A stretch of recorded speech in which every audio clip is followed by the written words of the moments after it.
A year and a half ago, my husband and I moved from a one bedroom flat in Glasgow to a little cottage in the north of Scotland.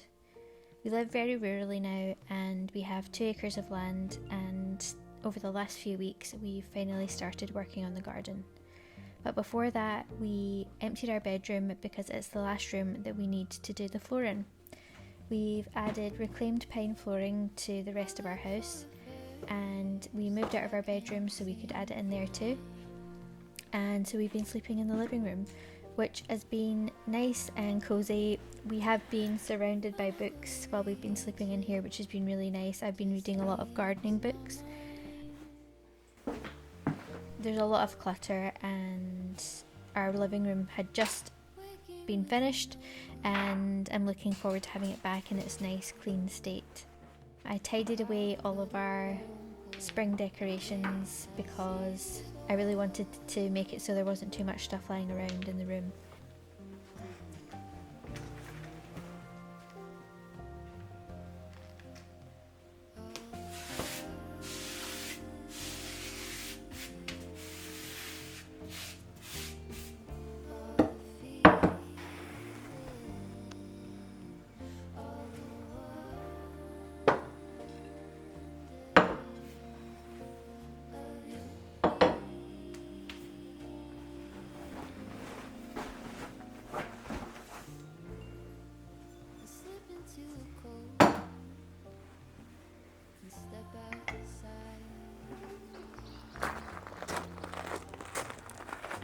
Before I show you what we started doing in the garden, I thought I'd give you a quick tour of it, as it was before we started any of the work.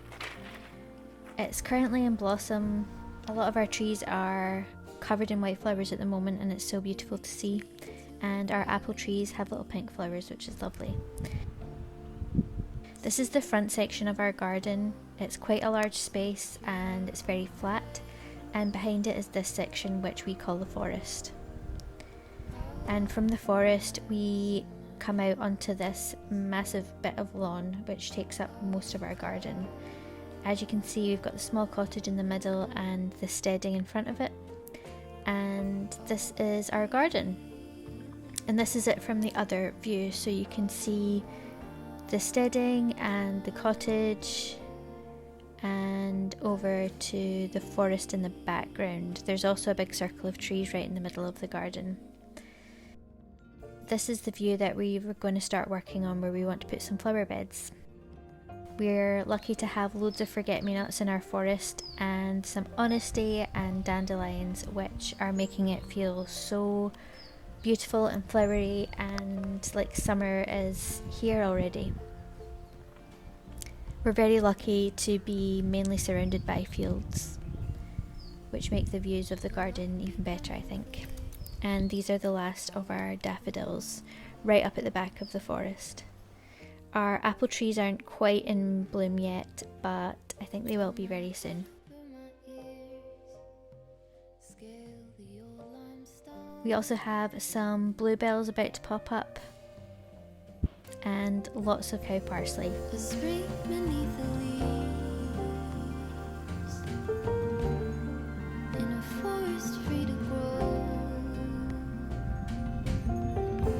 This is our cherry tree at the start of the week,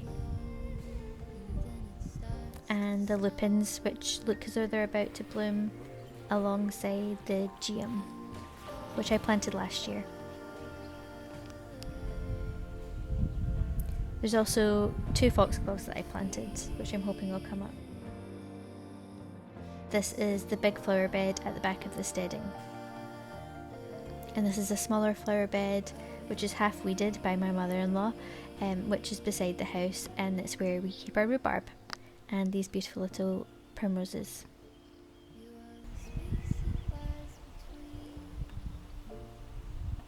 This is the pond area of our garden. It's so dried out.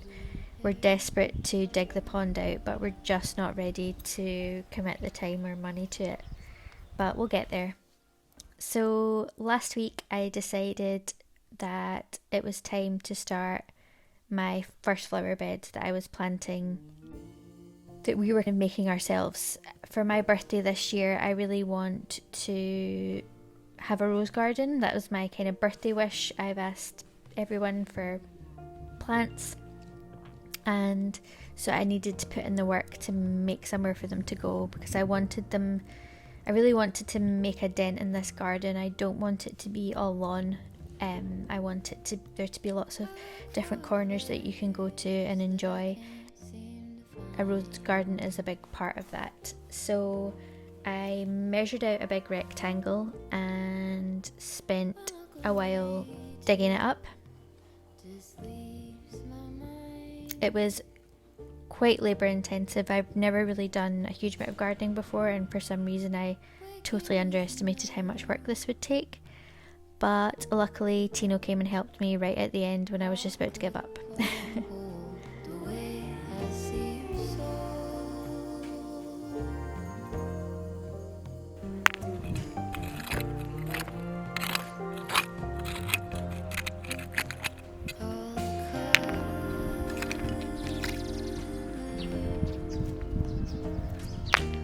There were so many stones in the bed, and I dread the amount that I'm going to find as I dig other beds, because I'm wanting this to be one of 4.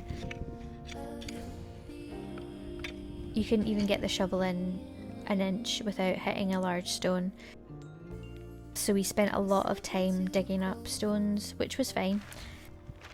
I used up the last of the manure that I had from last year, because I want this to be a rose garden. I wanted the soil to be quite fertile.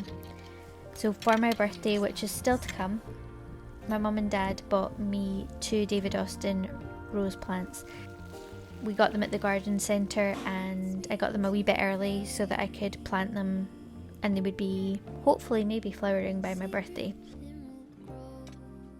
I was hoping to show you me digging a hole, but again I just hit more stones and had to spend like half an hour digging out this hole so I could put the rose plant in.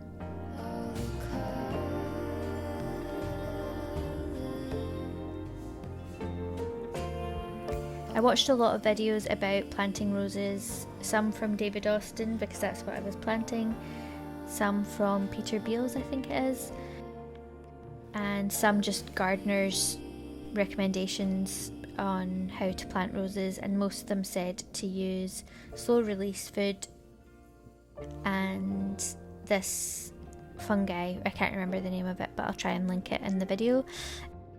So I used that. I tried to follow their tips as best I could. I watered the rose plants before I planted them and gave them a really good water after. I used these things that they said to use, and I made sure to plant them fairly deep, up to the point where they recommended, which was an inch above I guess where you would think, so that they don't blow about too much in the wind. I also think you're not supposed to water from above, so I'll stop doing that, but yeah, I haven't stopped doing it yet. I tend to water them with the hose and just go for it. The other rose that I got was a climbing rose, and I wanted to plant it so it would grow up the side of the steading. This bed was much easier to work with because it was already a flower bed, so I'm guessing someone else has already dug out a lot of the stones. So it was a bit quicker to dig my hole for this rose plant. And again, I'm just putting in the food and the fungi and making sure to dig down deep enough for the plant.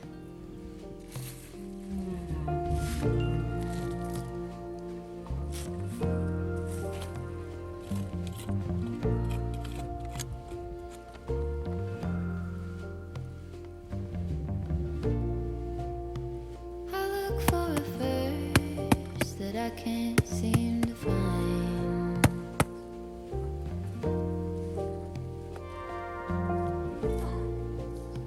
When I go to reach it, just leaves my mind.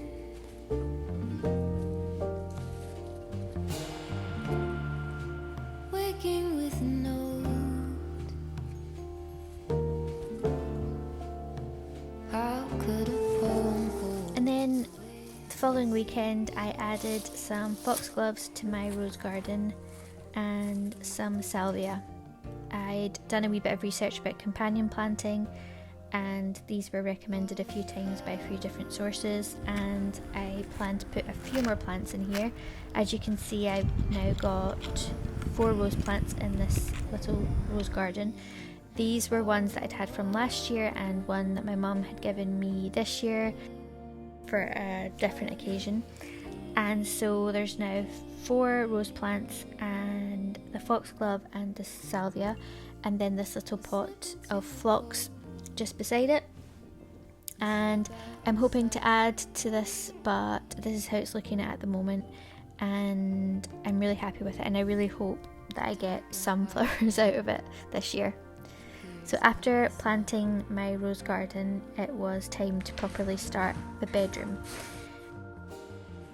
Tino did a lot of work in the bedroom on the floors, and while I was working on the rose garden, and he was doing it kind of in the evenings while I would make dinner and things.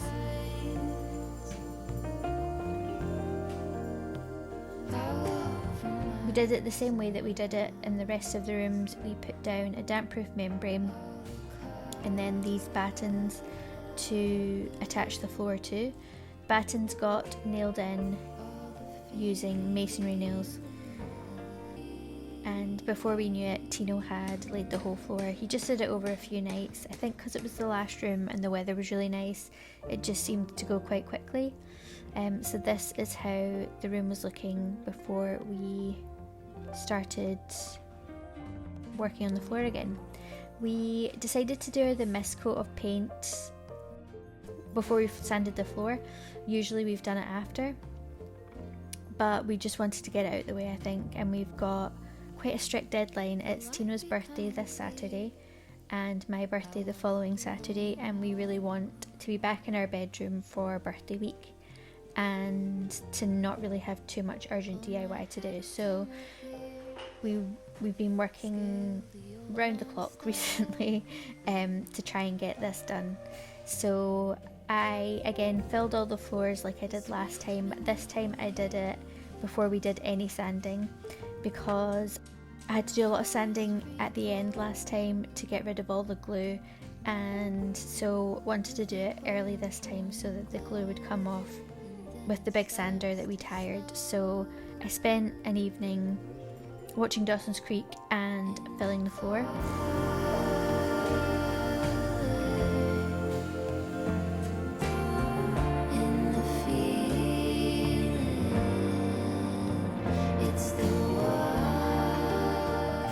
Then it was time to sand. We hired the sander yesterday, which is crazy. We've done so much in 24 hours. We hired the sander yesterday, sanded all the floors in the evening after Tino finished work, and then we had actually ended up getting the first coat of stain on yesterday evening as well. And another thing that we've been doing is working on the hall. So the hall is going to be this green colour, which is French Grey by Farrow and Ball. I actually got the wrong colour, if I'm being honest. I'd painted a panel, I designed a wallpaper a few years ago, and I'd painted a background colour, and I was 99% sure it was French Grey by Farrow and Ball, but it turns out it wasn't. And so this isn't actually the colour that we were planning on having in the hall, but we've bought the paint now and opened it, and so we're going to use it. So, and French Grey is a lovely colour, which is why I thought it was that colour. It turns out it was just more of a beigey colour than a green colour. So then we stained the floor. It looks very orangey because we've only done one coat, and if you've watched the rest of our videos you'll know that we do a top coat of a grey so that it really tones it down, like you can see in the hall there. So we did that last night, and then today I've been painting the bedroom. We're painting it in this lovely kind of peachy pinky colour. I kind of think of it as like wet plaster colour, but it is a lot warmer than wet plaster. So that's what I did today. And then I thought I'd take you a wee tour around the garden to see how it is now. So the clematis is in bloom, our first geum is nearly out, our apple trees are looking really pretty along with the cherry tree, which is very white. The blossoms are very white, and I feel like we've nearly got our first rose. The living room has really suffered from us being in here and everything from our bedroom being in here, but I'm really excited to get it back, probably today or tomorrow, and I think the bedroom's looking amazing, so I think it was all worth it in the end. Thank you so much for watching. I hope you enjoyed it, and I'll see you in the next one, which will be a big reset of our whole house.